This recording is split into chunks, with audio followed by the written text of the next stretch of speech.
உறவுகள் எல்லோருக்கும் வணக்கம்.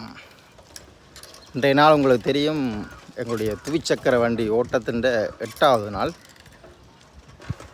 எல்லோரும் எப்படி இருக்கிறீங்க? நல்லா இருக்கிறீங்களா?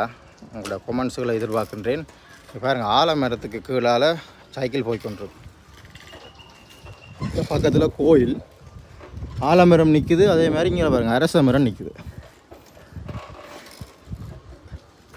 மங்களபதி வேதா ஏதோ ஒன்று சொல்லி எழுதியிருக்காங்களே, அந்த ரோட்டால் தான் நான் போய்கொண்டிருக்கிறேன். இதுவும் ஒரு எங்களுக்கு கண்டிருப்பீங்களா ஒரு அந்த இடத்த.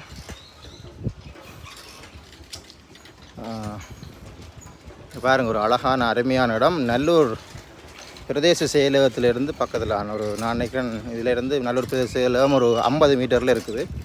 நல்லூர் கோயில் இங்கேருந்து ஒரு 100 மீட்டர் இடைவெளியில் இருக்குது. எப்படி இடம்?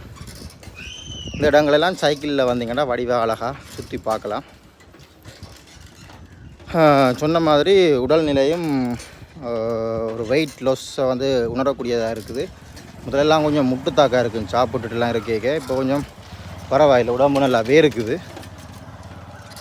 பிரியோசனமாக இருக்குது சைக்கிள் ஓடுறது. ஐயா ஒரு சைக்கிள் ஓடிக்கணும் போகிறார்.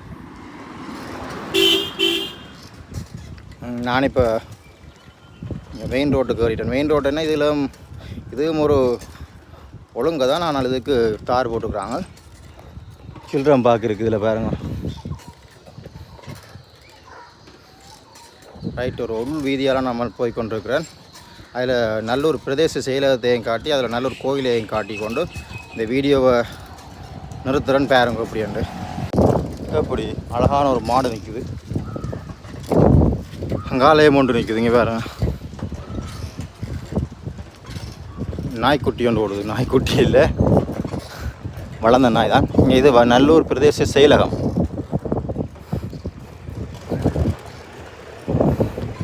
பார்த்தீங்களா, நல்லூர் பிரதேச செயலகம் இருக்குது. நல்லூர் பிரதேச செயலகம் வேறு, நல்லூர் பிரதேச சபை வேறு, ரெண்டுக்கும் டிஃப்ரெண்ட் இருக்குதா. ஸோ அந்த ரோட்டெல்லாம் நான் போய்கொண்டிருக்கிறேன்.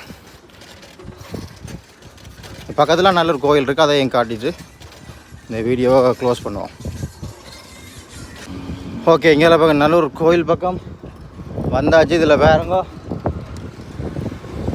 நல்லூர் கோயில் தெரியுது.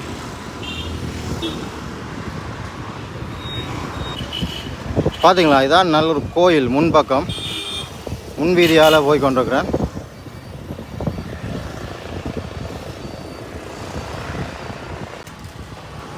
சரி, நாளைக்கு சந்திப்போம் 9வது நாளில்.